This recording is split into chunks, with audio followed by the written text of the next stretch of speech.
guide you to add custom location to your Instagram story. So let's see that. Open your Instagram, go to the story.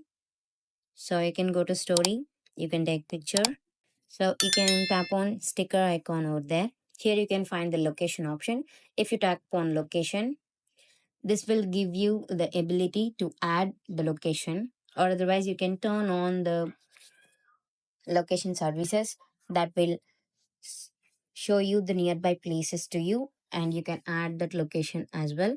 So if you want to search for a location, let me search for Dubai, and from here I can go for Dubai Marina, and I can tap on that. It will change the colors, and this is how you can add location to Instagram story. But all you do is that you can't add the custom location, but you can add the locations that are available on Instagram.